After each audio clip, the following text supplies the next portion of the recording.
Welcome once again to this Bible study, questions God asked us. And we are on the final week. And so we will take a break for a number of weeks as I figure out what we're going to teach next and what we're going to learn next. And then we will be back at it as soon as we can. So it's been a good study. Hope you all have enjoyed it. I have as well. And I'll pause a few minutes before time's up so we can talk about if there's anything you want to study. So that'll be good. Excellent. Let us go to the Gospel according to John. If you have a Bible or if you have the computer open in front of you, you can always find it on the computer. Okay. And we're going to look for John 17.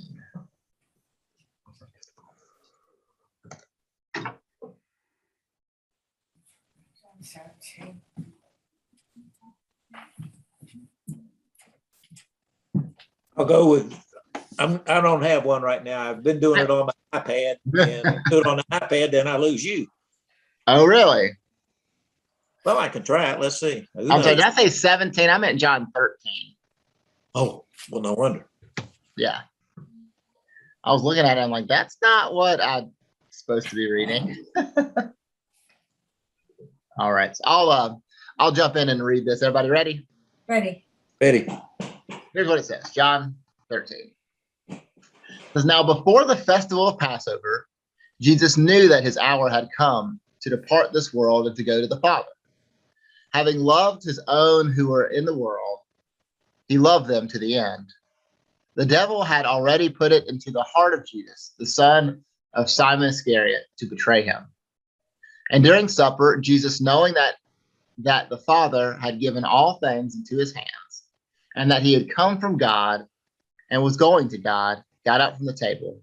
He took off his outer robe and tied a towel around himself. He then poured water into a basin and began to wash the disciples' feet and to wipe them with the towel that was tied around him. He came to Simon Peter, who said to him, Lord, are you going to wash my feet? Jesus answered, you do not know now what I am doing, but later you will understand. Peter said to him, you will never wash my feet. Just like Peter, sorry. Jesus answered, unless I wash you, you have no share with me. Simon Peter said to him, Lord, not only my feet, but also my hands and my head. Jesus said to him, one who has bathed does not need to wash except for the feet, but is entirely clean. And you are clean, though not all of you. For he knew who was to betray him. For this reason, he said, not all of you are clean. After he had washed their feet and had put on a robe, he returned to the table and said to them, do you know what I have done for you? You call me teacher and Lord, and you're right, that's what I am. So if I, your Lord and teacher, have washed your feet, you also ought to wash one another's feet. For I have set you as an example, that you should do as I have done. Very truly, I tell you, servants are not greater than their master, nor are messengers greater than the one who sent them. If you know these things, you are blessed if you do them. I am not speaking of all of you. I know whom I have chosen, but it is to fulfill the scripture. The one who ate my bread has lifted his heel against me. I tell you this now before it occurs, so that when it does occur, you may believe that I am he. Very truly, I tell you, whoever receives one whom I send receives me, and whoever receives me receives him who sent me. Word of God for the people of God. Thanks be to God.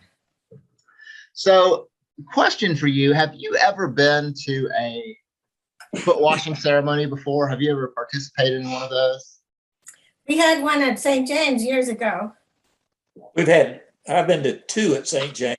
Okay. We did one at when we were doing the believers, Christian believers. Yeah. And then we did one in the sanctuary. Okay. That's right, we did. I forgot that. Did you do the Christian believers one also, Donna? It was in the fellowship hall, and the youth were. I think the youth were reading it. Okay, the one I was at in the fellowship hall, I don't think the youth were even there. This was just the Christian believers. Oh. One there. Well, and how was that for you? Was it strange? Was it odd? Was it meaningful? What was your reaction to the foot washing? Your honest reaction. Well, it was interesting. After reading what he's put in the book, I got to thinking about the 2 times I done it. I think the second time when we did it in the sanctuary, we only washed 1 foot, and that was pour water on it. But I mean, he talks about using soap and washing between the toes and everything. Now, we didn't do that. No, we didn't. But it was so different. I had never experienced anything like that.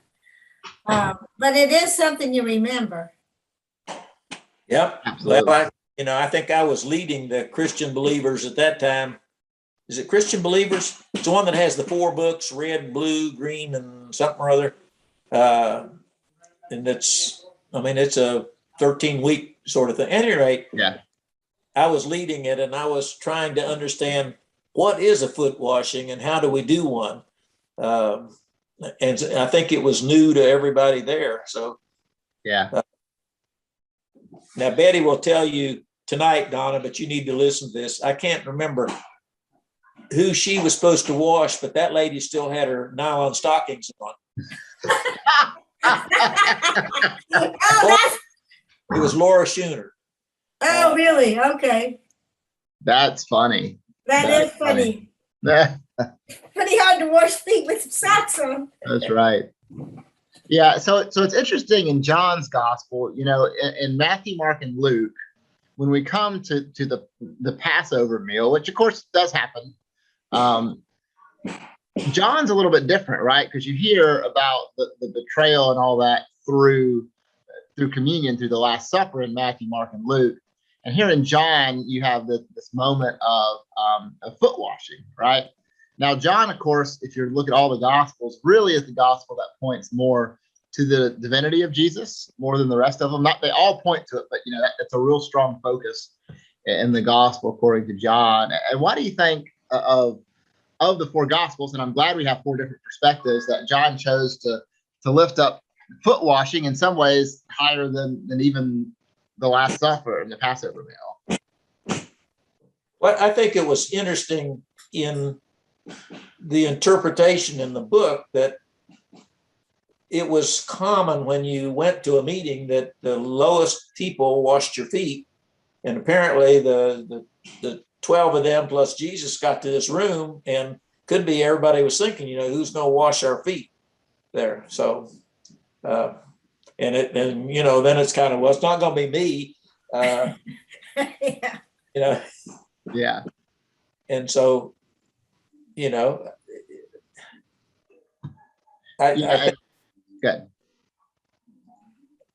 I think we had the story earlier, and I'm not sure which gospel it was in, but of course, several of the disciples were trying to figure out who was going to sit on the left and the right hand sides of God there, or of Jesus.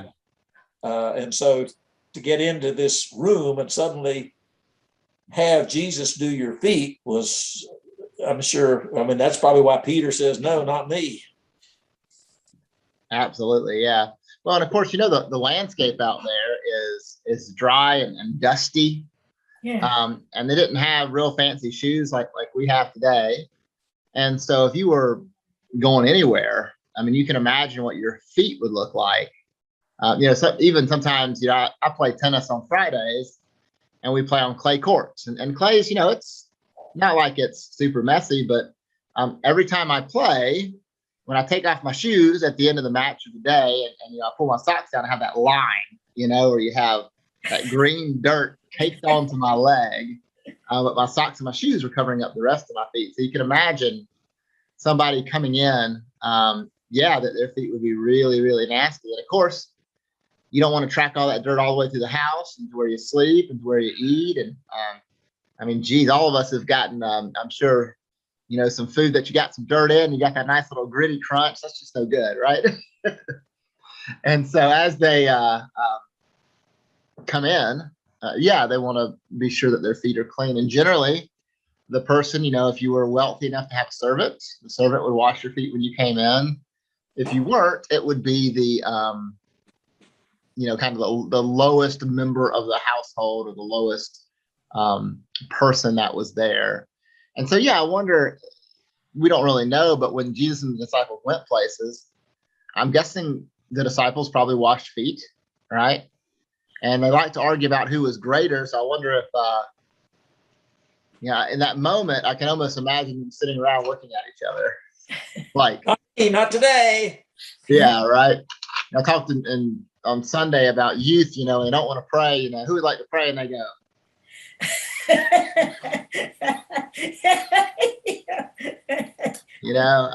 I wonder if, that they walk in and nobody says anything, and they all get the seats as far away from the wash basin as they can. And, not wanting to do that dirty, nasty job. Well, of course, then Jesus comes in and washes the feet of the disciples.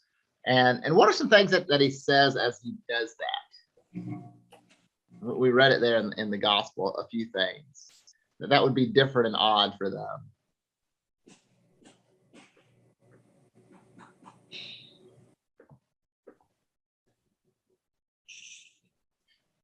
He says that if you've already bathed, you don't need to wash except for your feet.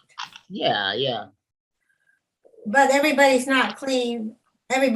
You're clean, but not every one of you. And that's that's when the others might not have known what he meant, but except for the one who was going to betray him. Yeah.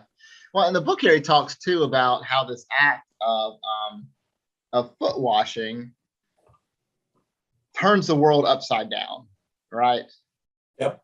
Turns the world upside down, where you take what the job of the lowliest is, and you make it the job of the most powerful, right? So the most powerful is bringing themselves down, and I love it's called on 123. The section's called the journey downward, right? So I want to read second paragraph on page 124 in our book. Here's what it says. It says, one of the ways in which those at the bottom served those above was to wash their feet after a journey when they came to your home. This menial job was reserved for the lowest servants. Now you can imagine what must have been going through the disciples' head as they got to the Passover supper. Who's going to do this job? Certainly none of them were prepared to. When Jesus got up, he put a towel around his waist and began to wash their feet. He was doing the unthinkable. He was identifying with those at the bottom of the pyramid. Quite literally, he had gone on a journey downward, acting as a servant. And I'm going to skip over to page 125, second paragraph as well. It says, yet God continues to call us on this journey downward. Each of us needs to work out what that may mean in our particular situation. At the very least, it involves our involvement with people at the bottom of the pyramid. This involvement could mean forming a relationship with someone who is homeless or destitute, or who suffers from a mental illness, or someone who is unemployed or has Alzheimer's, or who is severely handicapped. It may also mean something more. For a doctor friend of mine, it meant choosing to live amongst the poorest of the poor and putting his skills at their service. Can you see how Jesus' question, do you understand what I'm doing for you, challenges us in our pyramid society? What's he mean by pyramid society, by the way?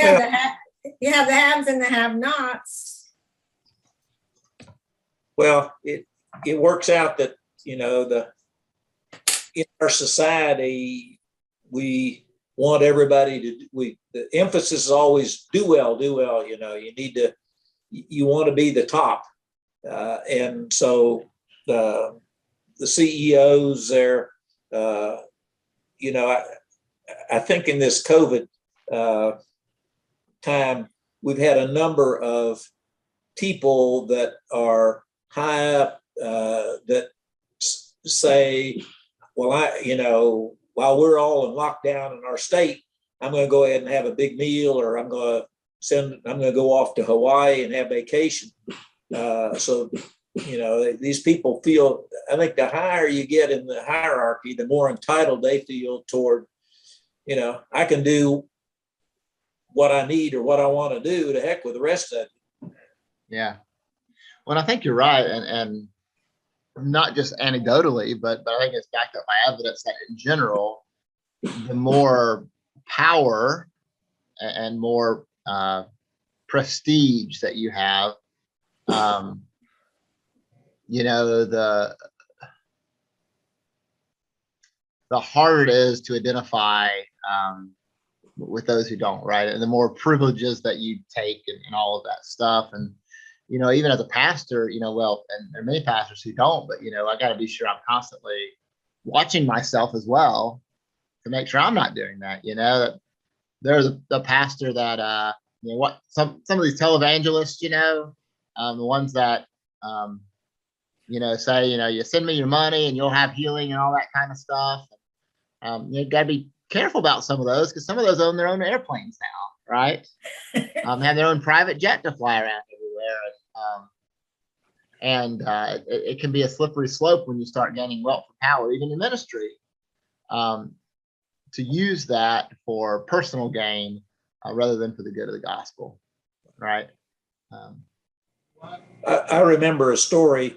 I read a book once that's called "If It Ain't Broke, Break It" by a fellow named Louis Kriegel. Nice. And his was that we settle into being very comfortable. This isn't business, and I'm sure it also means in church that you know, I mean, the motto used to be, if it ain't broke, don't break it. But he says, if it ain't broke, break it, because you got to break out of where you are and do something different. And, you know, I have to be careful. And, you know, you don't want to fire hose everybody else's ideas. You get into a place where somebody says, you know, well, have we tried this? And then we in the church say, well, no, we've always done it the other way, or tried that 6 years ago and it didn't work. And so he told a story that he went into a perfume.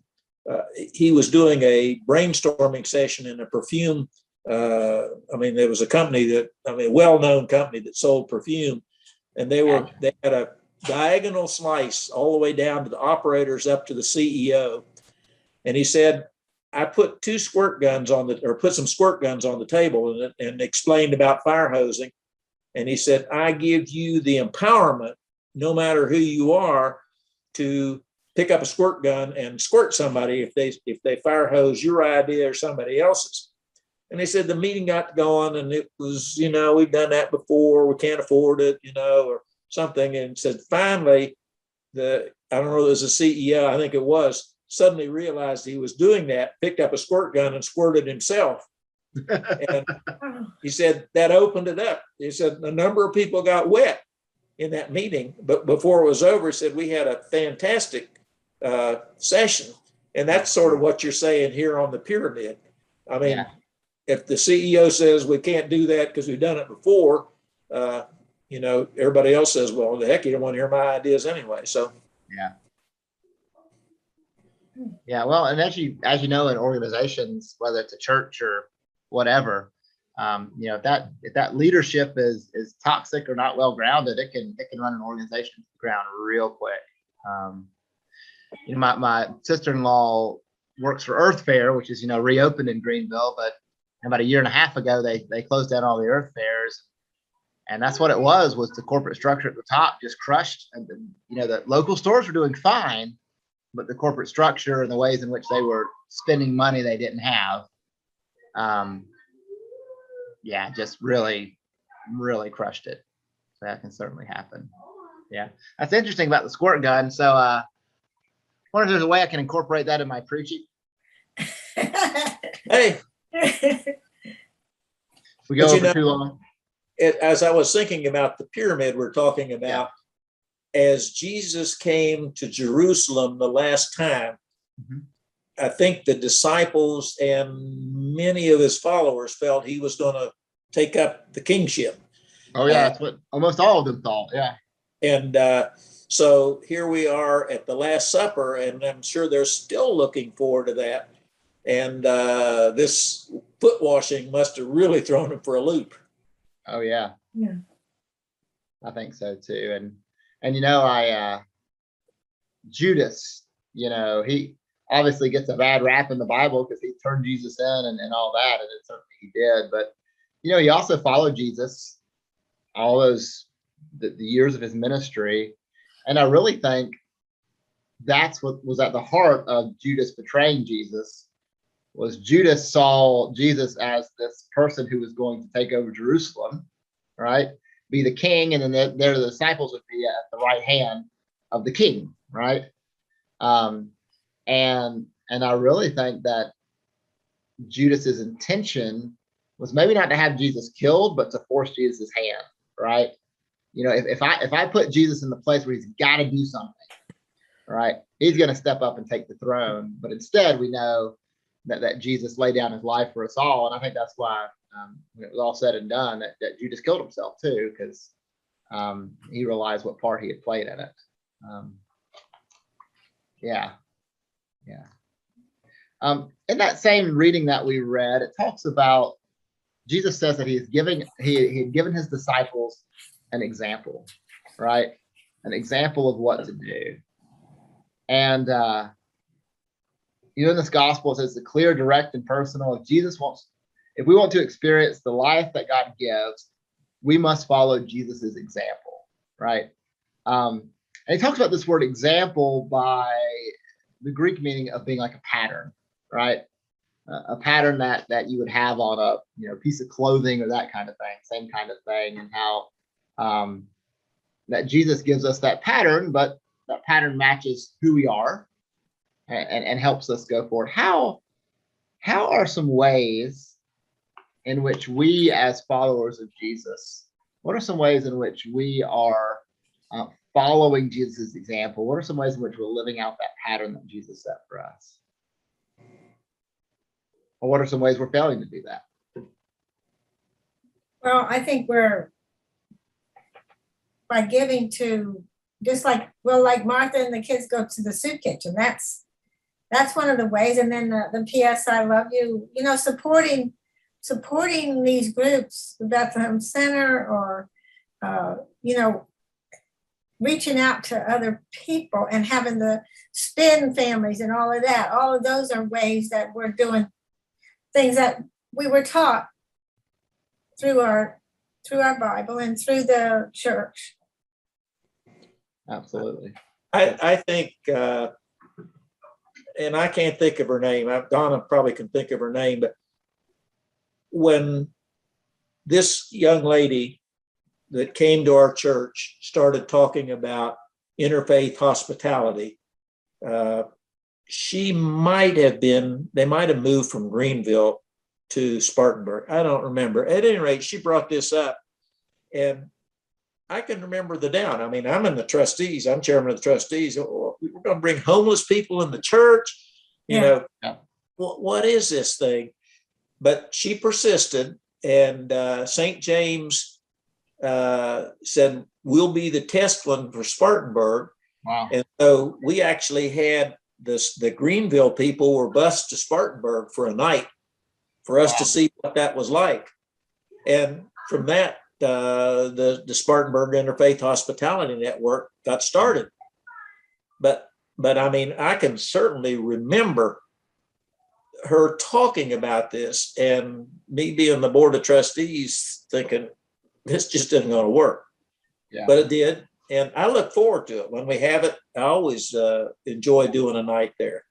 And it really is nice to, get to know families and meet families and hear their stories too. I had this, along the same lines, you have this, when you're a foster parent, you have kind of a stigma about, people whose kids go into the foster care system, right?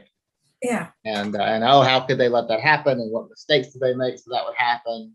And, one of the greatest gifts that we have through it all is with Tiana, our first foster placement, who's our goddaughter now, is just a really great relationship with her mom and with her family, right? And what I realized really quick is that she may not have made any decisions differently than I would have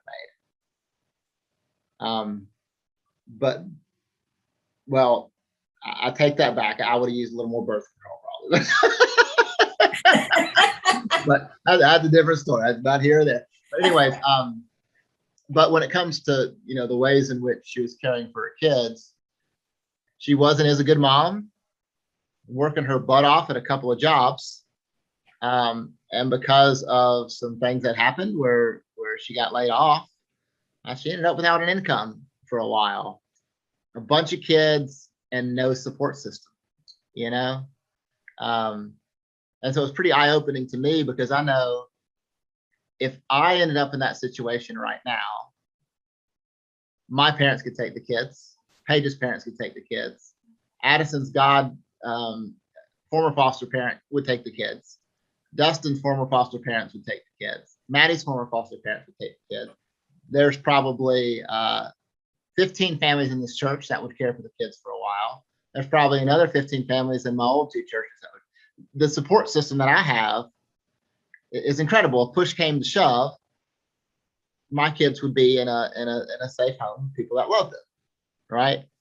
And it was eye-opening to me that she didn't have any of that, none of that. When push came to shove, there was no one who was willing or able to take on our kids.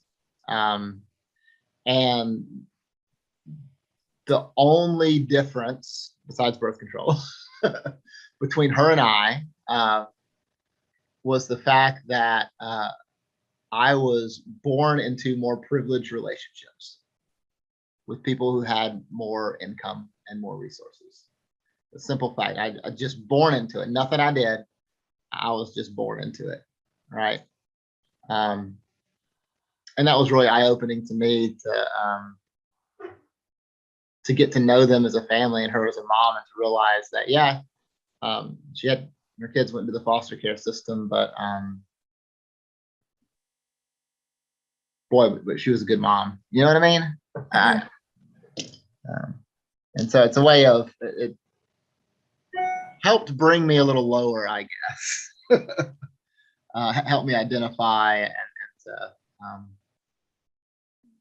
to bring me a little lower, I think.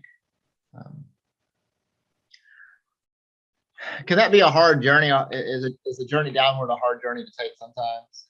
Yeah, Absolutely. sure. Yeah. Why is that? Because it's hard for us to put ourselves in somebody's shoes that we don't feel are our neighbor, if you will, or we don't walk on the same, like you said, sometimes it could be 2 paychecks away from homelessness. Yeah. And we just don't realize that until we come really close to knowing of some family like that, Well, at least in my case. And I didn't come from the best side of the tracks. Yeah. But I guess I just didn't even think about, I could be on a different, I could have been on a lot different level. Yeah. Yeah, thanks, Donna. Yeah. Sorry, go ahead, Wick.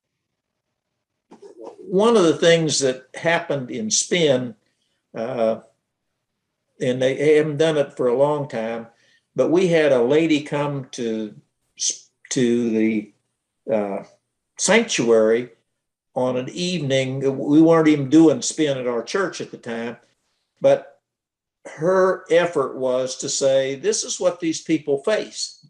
And so we were to try and put ourselves in these people's place. How do you find a job? Well, at that time, they actually had help wanted ads in the paper. Yeah. How do you find a job? Well, do you need transportation? How are you going to get there? And how are you going to find a place to stay? And so I felt that was a really eye-opening thing that helped us in St. James. And I'm not sure it was just St. James. I mean, other people may have been invited too. But it was a real eye-opener that we help them in Spin, but there's a lot of things you got to do in order for them to get back on their own and be able to be independent. Yeah. Yeah, you're right. There's out of Boiling Springs, there's a community center not far from New Beginnings that pretty regularly would do what they call poverty simulations. where you go and spend 3 or 4 hours, and in essence, you would go through, what it would be like to be somebody who's just really poor, right? And so they give you a little bit of money, and you'd be hit with, expenses and paychecks, and trying to figure out how to feed your family and how to house your family. And so really, and the purpose of it was to not necessarily, because we all know that people struggle, but to have you identify with the stress that brings, right? Yeah. The stress of not knowing if you're going to be able to make the rent, of not knowing when the landlord's going to call and say you got to get out of here, and that's just an enormous amount of stress.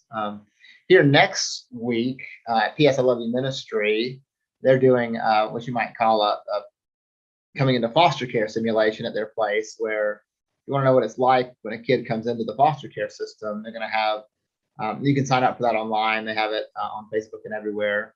Well, they'll have folks come in, and they'll be walking through, and they'll take folks through the steps of what it would be like if you were a kid coming into care, so you can help identify with the stress of that. And I think those are all ways that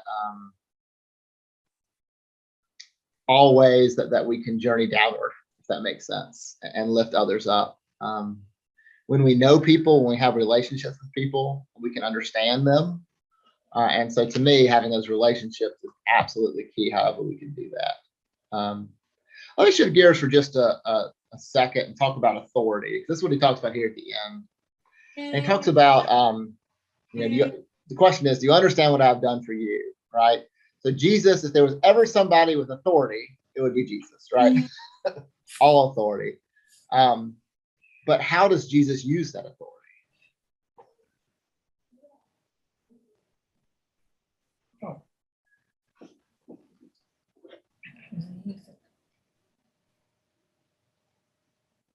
Well, he heals people. He went around every time he was with somebody that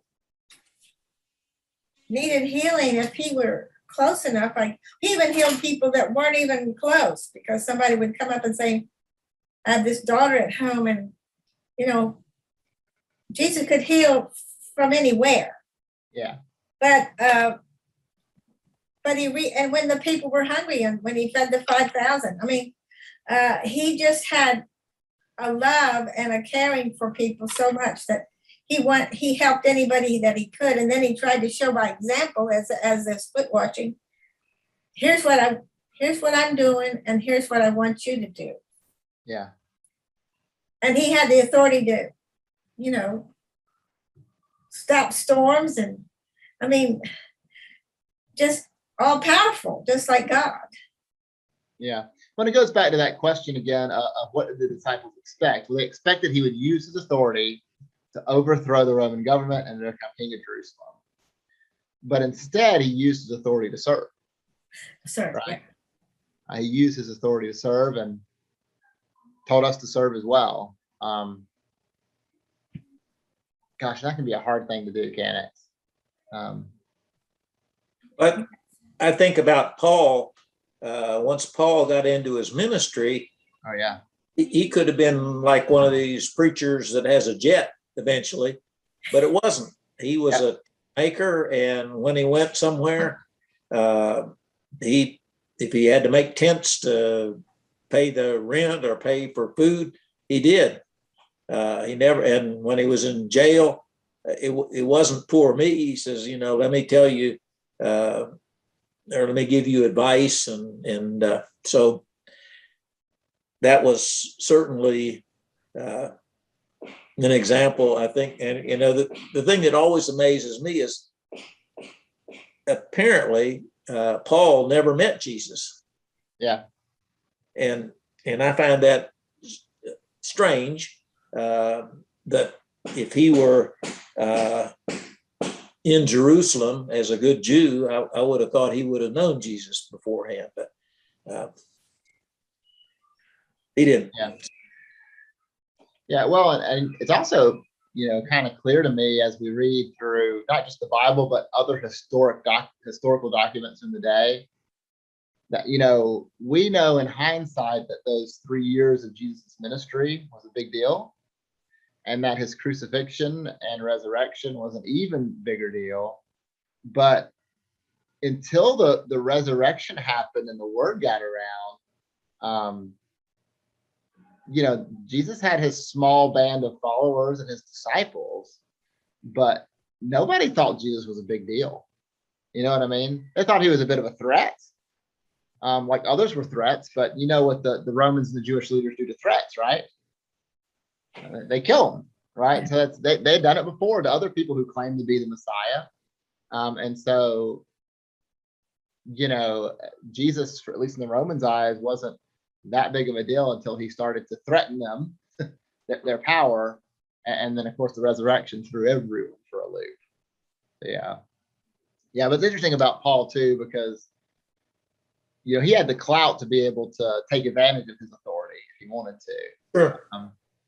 And I forget which book it's in, but, there's the one where the followers are, touting who they were baptized by.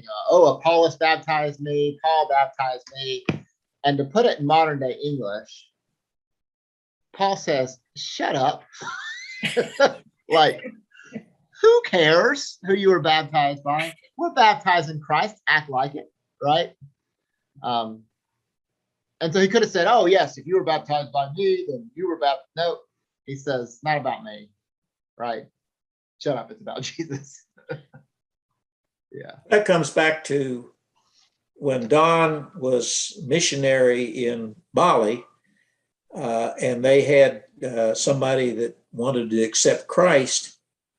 Don didn't do the baptism. It was the person that brought that person to the home church. Yeah. Did the baptism. So in some ways, there's even more ownership then in terms of accountability. I mean, if I'm going to baptize you because I brought you into this church, then I'm going to keep an eye on you and help you move along there. Yeah, I love that. And I think that's biblical too. It says make disciples and baptize them in the name of the Father, Son, and Holy Spirit, right? It doesn't say the preachers, the pastors do it. It says the disciples go and do it. And it's I'm sure the bishop wouldn't be too happy with maybe would be, I don't know, with my thoughts on this, but as a elder in the United Methodist Church, I have what's called authority over the sacraments, right? Baptism and communion. And as a matter of fact, when they want to have communion over at Skipper's church, I have to go over there to preside over that because Skipper is not an elder in the church and I am, right? Which I've told Skipper I vehemently disagree with. I believe that, biblically speaking, that in essence, everyone should have sacramental authority, right? Now, you'd want to be sure that things are done in a reverent way. I wouldn't necessarily, unless it was on a deathbed and there was nothing else wrong, want to have, Doritos and soda as the elements. That would seem a little irreverent to me. But yeah, I think that sacramental authority thing being limited to the clergy is I don't actually agree with it. So I think we all should be able to do that. And actually, in the Methodist Church, the epiclesis, the blessing, is the only part that the elder has to do. And I will say they do provide provisions if it's an extreme circumstance, where like with baptism, like if you're visiting somebody in the hospital and they're on their deathbed and they've never been baptized, and they say, I want to be baptized right now, and there's no clergy person around, baptize that person, right? Yeah. And the same with communion. Somebody's in a dire straits like that, they want to have communion, no pastor around, by God, give them communion, right? You have authority to do that, but I think everybody should have that authority. But that's a whole nother topic that our leadership doesn't agree with, but that's okay.